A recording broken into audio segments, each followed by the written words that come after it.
Everything is difficult. Help me help you. Girl, what you trying to do? Cause I don't got a clue.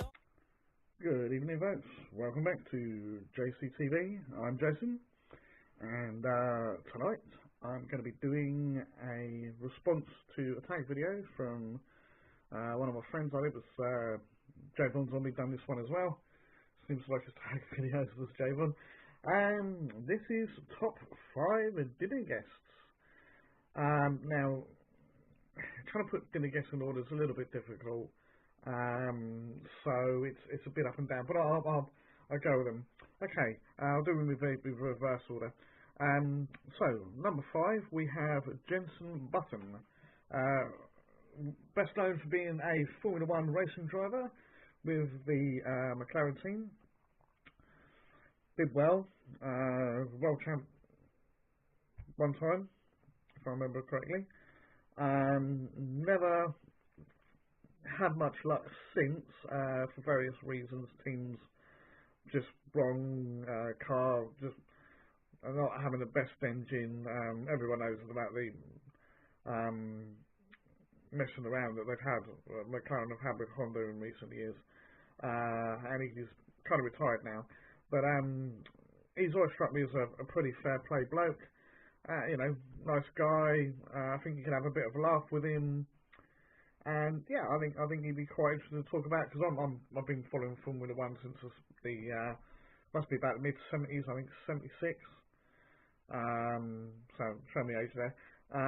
Yeah, I just think it'd be nice to hear his stories and, you know, the rivalries and all the rest of it he had with different people.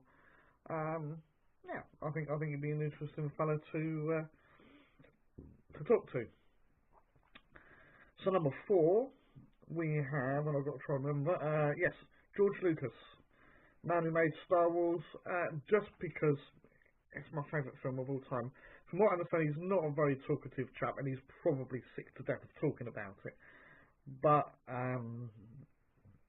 you know, he did other things as well. So I mean, I can talk to him about American Graffiti and Indiana Jones, obviously. They're talking about he's into his cars and stuff. Don't know an awful lot about him, but I know what I like. So that would be interesting, and you know, good someone to bounce off of with Jensen as well. You know, probably talk about motor racing with him. Yeah, I think he'd be an interesting fellow to chat to. Got some good stories. How he come up with his ideas, little behind the scenes segments. Sorry, I still got sugar on my lips from doing my donut challenge earlier. It's not very good, is it? Anyway, carrying on. Oh, come on, light, work with me, thank you. So my next one, number 3, is Skin, the lead singer from Skunk Nancy. Now, a lot of Americans and people abroad won't necessarily know who she is, but they are a rock band that have been around since the, well, early 90s, really. They split up for a while and then got back together. It's sort of funk soul rock. There's political elements. You've got bits of gospel in there, all kinds of influences. She's an amazing singer. I don't care what anybody else says. She's an amazing singer, and I think she's got a nice personality. She's not somebody you want to get the wrong side of. So I think she can be quite volatile. So that that could be interesting in itself with the people that I've got. I don't necessarily think they'd say anything that would set her off as such. You know, she's obviously got her political views and stuff, and things about her relationships and stuff she's had, and what have you. Because quite a lot of the songs they do are about relationships, some successful, some not so much. You know, problems that you can get in relationships, which I think she tackles very well. Another reason I like her is she's got amazing stage presence. I saw on a show on, I think it was Channel 4 years and years ago, called The White Room. I actually tuned in to watch Stevie Wonder, and there was this band called Stun Clouds. I thought, oh, that's a bit of a weird name. And she came on and they performed Selling Jesus. I think it was. I can't remember which way around. They did Selling Jesus and Charity anyway. I can't remember which way around they did it. And I was just, whoa, just so mesmerised, captivated by her whole presence. You know, the singing, the voice, and everything.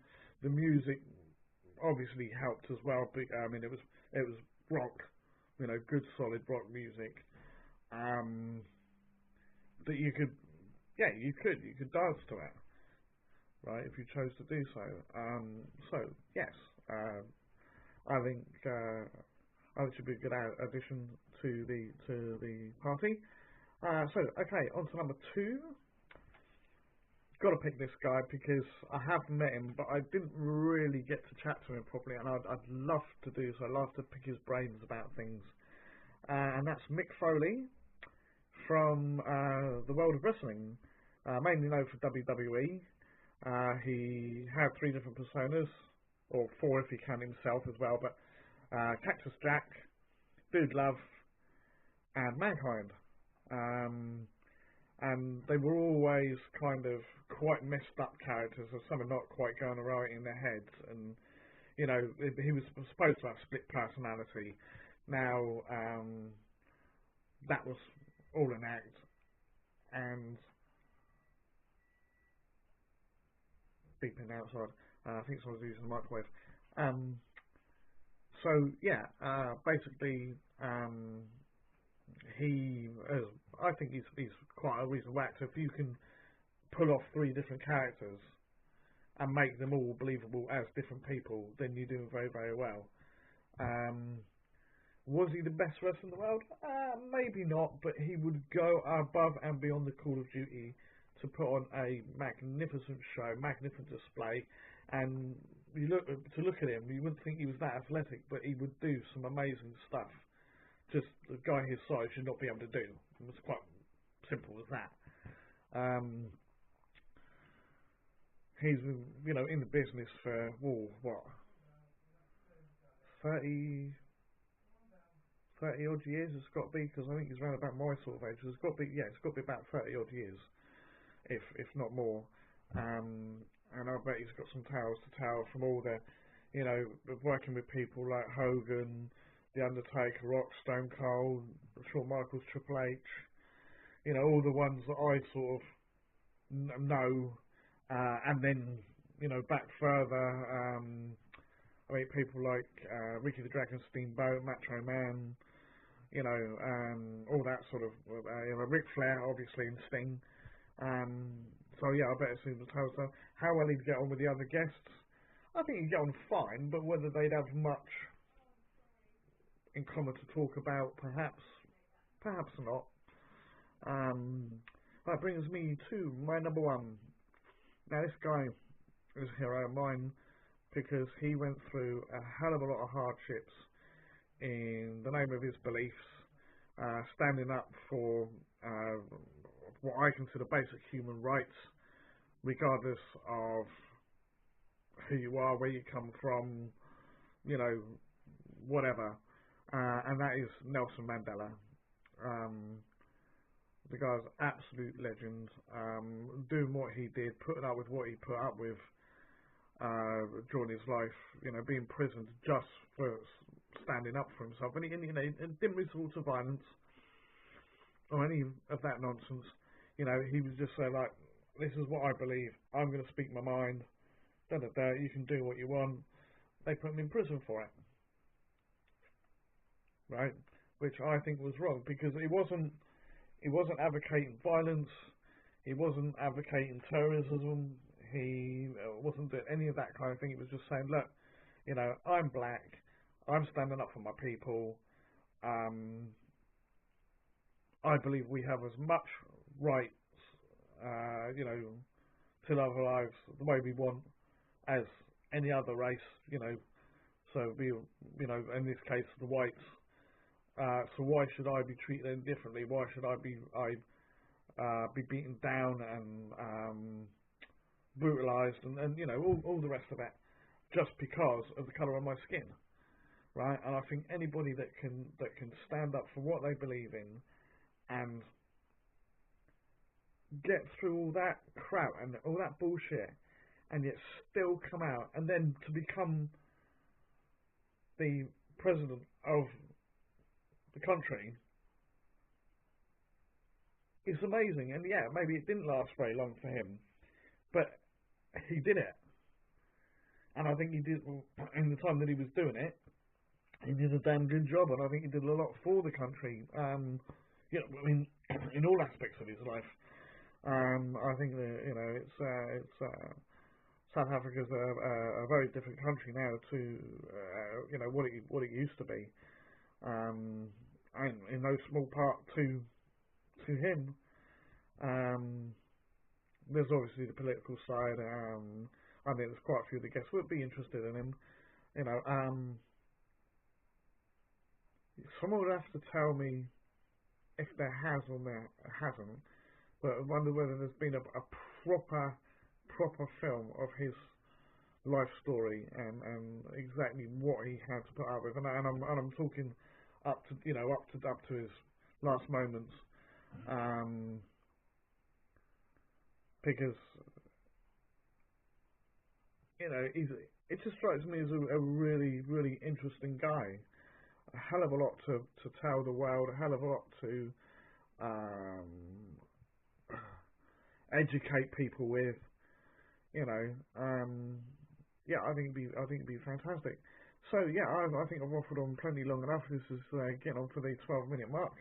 Apologise for the lighting again. I've got a thing with this camera that if certain lights it goes on and off, and I don't know why, but it does. Anyway, that's it. Thank you very much to Jvon for tagging me, and I've got to come up with some people. I can't remember how many they said, so let's try out some names.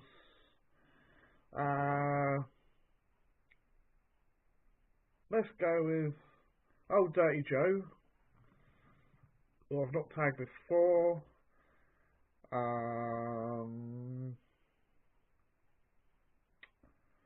Who else? And it's difficult coming up with people that I don't know have really done it or not. Let's go with El Hombre Gordo again, because I think he deserves a lot more subscribers than he's got at the moment, so better publicity for him. Hope that you do it, mate. And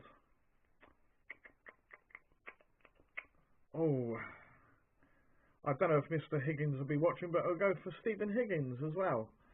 So yeah, I think that's the three. I think that'll do. I can't remember because I haven't got the video in front of me. It could have been 5 people. If I think of anybody else, then obviously I'll put them in the comments below.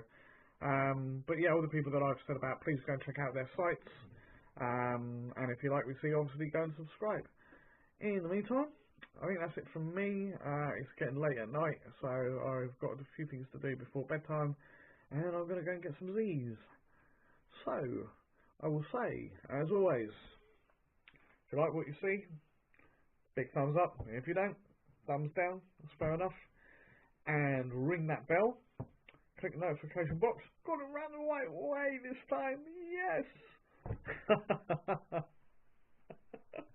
Leave some comments below.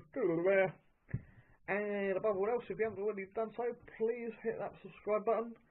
And I shall catch you next time with probably some back to normal geeky nonsense. So until next time, folks, thanks for watching, and I shall see you soon. Bye bye.